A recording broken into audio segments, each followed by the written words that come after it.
Big TV భక్తి సమాచారం WhatsApp ఛానల్లో జాయిన్ అవ్వండి. అన్ని విశేషాలు ఎప్పటికప్పుడు తెలుసుకోండి. మంచం మీద కూర్చొని భోజనం చేస్తే అరిష్టమా? చాలా చక్కగా అడిగారు. ఈ మధ్యకాలంలో భోజనం ఎక్కడ చేయాలి ఇళ్లలో అని అంటే, ఏ గృహానికైనా సరే అష్టదిక్పాలకులు అధిపతిగా వాళ్ళ ఆధీనంలోనే గృహం ఉంటుంది. అలాగే అష్టదిక్పాలకుల్లో మనకున్నటువంటి విధానంలో గృహములో ఎవరు అనుగ్రహం ఉంటే ఆ ఇంట్లో తినటానికి ఆరోగ్యకరంగా ఉండటానికి అనుగ్రహం ఉంటుందనంటే అగ్నిస్వరూపుడు. అగ్ని మహాదేవుడి యొక్క అనుగ్రహం అక్కడ మనకు కానీ ఉన్నట్టయితే తప్పనిసరిగా ఆ ఇంట్లో తింటాక ఉంటాక లోటు ఉండదు. అందుకని తల్లి ఎప్పుడు ఆయన గౌరవించి తీరాలి.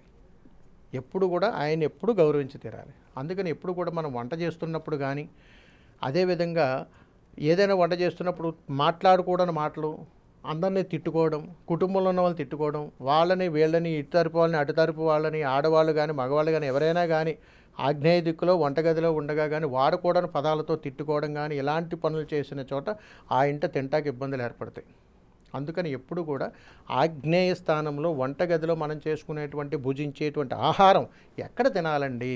నువ్వు ఏ గృహంలో ఉన్నా సరే దక్షిణ భాగంలో కూర్చునే తినాలి.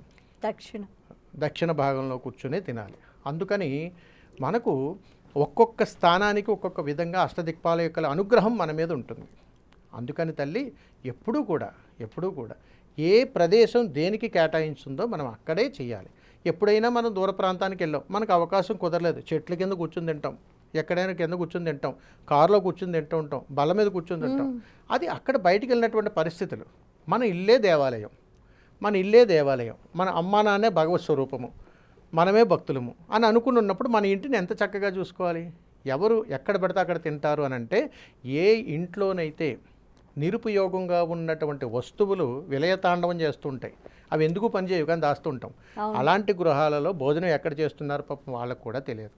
అందుకని తల్లి ఎప్పుడు కూడా భోజనం చేసేటప్పుడు అవకాశం ఉన్నంత మేర వయసులో పైబడి కింద కూర్చోలేనటువంటి పరిస్థితుల్లో ఉన్నటువంటి వాళ్ళు కుర్చీలో కూర్చొని తింటారు తప్ప, అవకాశం ఉండి కూర్చోగలిగేటువంటి పరిస్థితి ఉన్నటువంటి వాళ్ళు భూమాతను కింద కూర్చోబెట్టుకుని కంచం కింద పెట్టుకుని తినాలి.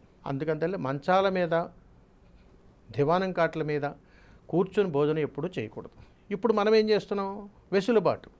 మనం ఎక్కడ కూర్చొని భోజనం చేసినా టీవీ మన ముందుకు రావాలి అని చెప్పి కరెక్ట్గా ఆ హాల్లోనే అక్కడే ఏర్పాటు చేసుకుని ఆ టీవీ దగ్గరే కూర్చొని తింటూ ఉంటాం. మీరు గమనించవచ్చు, అన్యోన్యత దెబ్బతింటుంది. ఒకళ్ళొకళ్ళు అర్థం చేసుకునేటువంటి విధానాల్లో పొరపాట్లు పరపుచ్చాలు ఎక్కువగా వచ్చేస్తాయి. అసలు ఇప్పుడు ఏ పని చేసినా ఓ చేతిలో సెల్లు తప్పనిసరిగా ఉంటుంది, ఏదైనా ఓ చేతితోటే పని చేస్తున్నారు. ఏదైనా కావచ్చు తల్లి. అందుకని తల్లి ఎప్పుడు కూడా మంచాల మీద కూర్చొని భోజనం చేసేటువంటి అలవాటు ఉన్న ఇళ్లలో పిల్లలు మాటలు వినరు. మీరు అనుభూతి చాలా, మీరు సర్వే కూడా చేసుకోవచ్చు. శుభం. For more videos like this, subscribe Big TV channel.